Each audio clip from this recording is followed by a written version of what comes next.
Hey everybody, this is Carlos, and I'm in my backyard. As you could hear the parrot, maybe a little bit of sounds from neighbors cleaning their yard. But I wanted to take this moment to just really commemorate an anniversary for myself. It's been a year, just about a year to the day when I got back home from the hospital. And as some of you may know, I shattered my elbow last year in a bicycle accident. Spent about 8 days in the hospital and had two surgeries. And my prognosis was actually questionable in the sense of what I would be able to do with my arm through the process of healing and in terms of range of motion and mobility and everything else. So it's been a year, right? And a year of intense therapy and work on the arm. And I want to report, as you probably will notice from the little video right before this, or the clip right before this, that things have gone really well. But there are a number of things that I've learned besides the sort of the getting better part. And so in this year of healing, I've noticed a number of things. The year went by really slow in one way, and as I look back now, really fast. So there's that paradox of slowness and speed, depending on whether I'm looking forward or I'm looking back, which tells me a little bit about time. One of the things that reminds me, or that teaches me as well, is that everything does take time.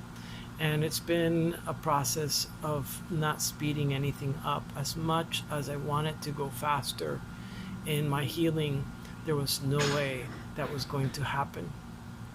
And so a year later, I am back to doing just about everything I was doing a year before, but it's taken a whole year.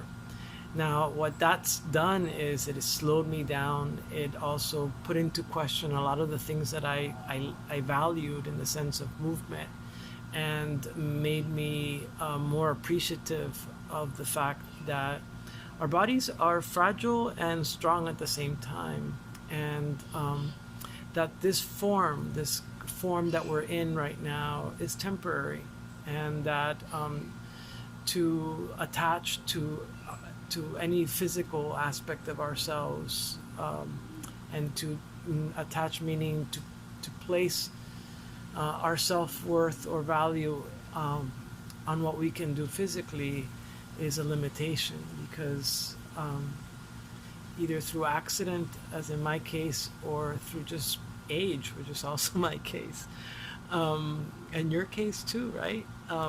Our body will deteriorate, and so we won't be able to do exactly what we were doing when we were in our 20s, when we were in our 50s or 60s or 70s for that matter.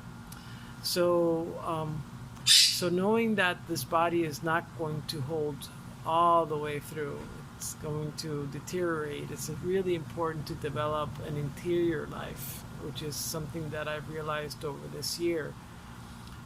Initially, when I came back home, I would just spend most of the day with a heating pad or a cold pack on my arm, and just sit and feel pain, and work through the pain. And the pain was not just physical; it was the sort of the emotional longing for being able to have that freedom of movement in that elbow. And so that brings me to where I am right now. So my elbow's pretty healed, but the elbow is not the same as the other elbow. My right elbow doesn't quite feel the same as my left elbow, and there's still sensation, and sometimes there's pain. And I'm coming to terms with the fact that that's going to most likely be the case, and realizing that I will work with that. Just like I worked with the intensity of the fracture initially, I will deal with some of the aspects of chronic sort of discomfort and sometimes pain in the elbow. So acceptance and surrendering to what is something that I've learned throughout this year as well. And I guess I'm sharing that with you because I don't know where you are, but if you're anything like me, I know that all of us will face some kind of bump along the road, some kind of loss, some kind of struggle, and we will have to ask ourselves, what are we going to do with it?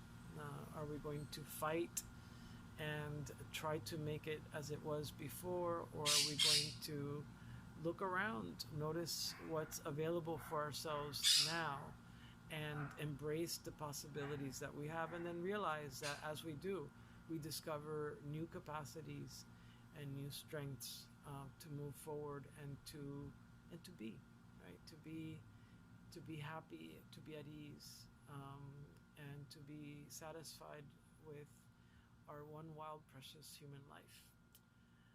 I hope this message is helpful. Thank you for watching, and I wish everybody well.